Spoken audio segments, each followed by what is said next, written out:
కూడా we want to maintain certain standards and values. కట్టు వాళ్ళు రాజీనామా చేసి వస్తే దాన్ని బట్టి మనుషులను బట్టి క్యారెక్టర్ వాళ్ళ యొక్క వ్యక్తిత్వాన్ని బట్టి ఆలోచించి విల్ టేక్. అంటే కొంతమంది పైన అభ్యంతరం కూడా వ్యక్తం చేస్తా ఉన్నారు సార్. ఏది పార్టీకి పదవి కూడా చేస్తున్నారు కదా సార్. కొంతమంది values I want to maintain కాదు సార్, కొంతమందిని తీసుకునే విషయంలో అభ్యంతరం కూడా వ్యక్తం చేస్తున్న పరిస్థితి క్యాడర్ వైపు నుంచి కావచ్చు, కొంతమంది లీడర్స్ వైపు నుంచి ఉంటాయి. అవి కూడా ఉంటాయి. ఓవరాల్ గా పార్టీ బలోపేతానికి గాని జెన్యూనిటీ ఉండేటప్పుడు ఎవరు అవసరమో అవన్నీ కూడా ఎగ్జామిన్ చేస్తాం.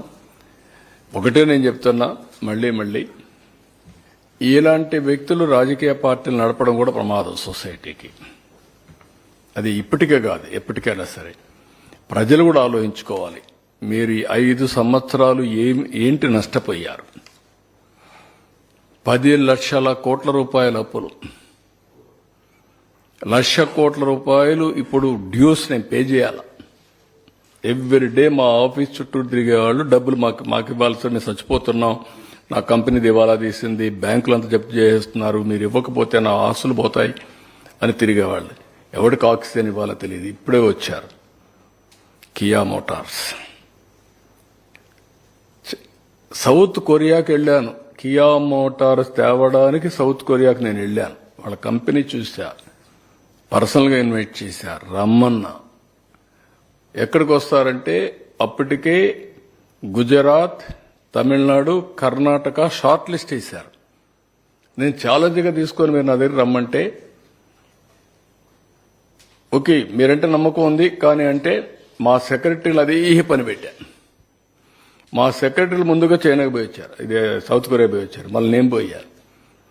వచ్చారు, మేము బెంగళూరు దగ్గర అయితే వస్తామన్నారు. ఓకే మీరు రండి ఇస్తా అన్నా.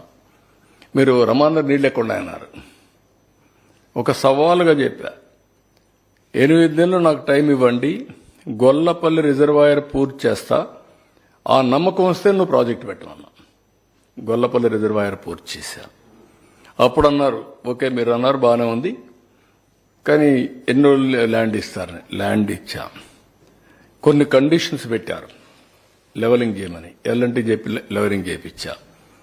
ఆ ప్రాజెక్టు పూర్తి చేసింది 3 ఏళ్లలో ప్రాజెక్ట్ పూర్తి చేసి ట్రయల్ ప్రొడక్షన్ తీసుకొచ్చాం. ఈరోజు 4,31,000 వెహికల్స్ ని ప్రొడ్యూస్ చేశారు ఈ సెంటర్ నుంచి. వాళ్లకు మనం ఇవ్వాల్సిన ఇన్సెంటివ్స్ 1,700 కోట్లు ఇవ్వకుండా ఎగ్గొట్టారు. Can you imagine? ఎవడన్నా వస్తాడండి? Is it governance? ఒక ప్రెస్టీజియస్ కమిటీ, ఒక కార్ ఫ్యాక్టరీ వస్తే అసెంబ్లీలో ఏం చెప్పారు? రాజశేఖర్ ఆత్మ చెప్పింది కాబట్టి వాళ్ళు వచ్చారని చెప్పారు. You remember? ఎంత ఫన్నీగా బిహేవ్ చేసి కడాన వాళ్ళకి ఇవ్వాల్సిన డబ్బులు 1,700 కోట్లు ఇవ్వకపోతే ఏం చేయాలి మేమని అడిగే పరిస్థితికి వచ్చారు. ఇలాంటివి కోకొల్లలు. కంపెనీలు కొలాప్స్ అయ్యే పరిస్థితి వచ్చాయి, ఆస్తులు చెప్తే అయ్యే పరిస్థితి వచ్చాయి ఈ గవర్నమెంట్ నమ్ముకొని పనిచేసిన వాళ్ళు. ఇప్పుడు same thing we are facing today. అయినా కూడా ఏమాత్రం కూడా కాన్ఫిడెన్స్ పోకుండా, మీరు ఒక ఎగ్జాంపుల్ పంచాయతీరాజ్ 990 కోట్ల రూపాయలు, అంతకంటే ముందు 2,200 కోట్ల రూపాయలు పంచాయతీల నుంచి పవర్ కట్టడానికి దీన్ని డైవర్ట్ చేశారు. 990 కోట్లు ఎక్కడ డైవర్ట్ చేశారు కూడా చెప్పకుండా డైవర్ట్ చేశారు. ఫైనాన్స్ కమిషన్ డబ్బులు మేము ఇవ్వని గవర్నమెంట్ ఆఫ్ ఇండియా అడ్డం పెట్టారు. 990 క్రోర్స్ రిలీజ్ చేస్తే 1,100 కోట్లు మళ్ళా ఇస్తున్నారు. అంటే 2,000 కోట్ల రూపాయలు పంచాయతీలకు డబ్బులు తీసుకొచ్చాం ఈ 100 days లో. ఇలాంటివి అనేక డిపార్ట్మెంట్లలో వీళ్ళు డబ్బులు తీసుకొని డైవర్ట్ చేస్తే, నేను ఢిల్లీకి వెళ్తే నేను ఒక లిస్ట్ ఇస్తే వాళ్ళు కౌంటర్ ఒక లిస్ట్ ఇస్తున్నారు. ఏమని? మీరు ఇది చేయలేదు, మీరు డబ్బులు తీసుకున్నారు, యూసీలు ఇవ్వలేదు, మీరు డైవర్ట్ చేశారు, ముందు ఇది పరిష్కారం చేయండి, తర్వాత మీ విషయం మేము ఆలోచిస్తాం, అలాంటి మేమేం చేయలేమని. మళ్ళా వాళ్ళు ఇచ్చిన లవ్ లెటర్ తీసుకొని ఇక్కడికి వచ్చి దాని మీద మళ్ళా ఏం చేయాలని ప్రయత్నం చేస్తున్నా. Can you imagine? Warning letter అంటారా, హెచ్చరిక అంటారా, మీ రాష్ట్రం యొక్క బ్రాండ్ అంటారా? మీకు ఇవన్నీ విషయాలు మీరేంటంటే మీకు చిన్న విషయాలుగా కనపడొస్తాయి. This is where Andhra Pradesh brand is totally destroyed. ఒక్కడు లేడయ్యా ఢిల్లీ సెక్రటరియట్లో ఆంధ్ర నుంచి. ఒకప్పుడు Andhra officers are the best officers, hot cake central గవర్నమెంట్లో అబ్జర్వ్ చేసుకోవడానికి. ఇప్పుడు ఆంధ్ర ఆఫీసర్స్ అన్టచబుల్స్. వీళ్ళు యూస్లెస్ ఫెలోస్, కరప్ట్ ఫెలోస్, వీళ్ళు పనికిరానళ్ళు. Can you imagine what is the mistake? ఒక వ్యక్తి వల్ల ఎకో సిస్టమ్ మొత్తం కొలాప్స్ అయిపోయింది.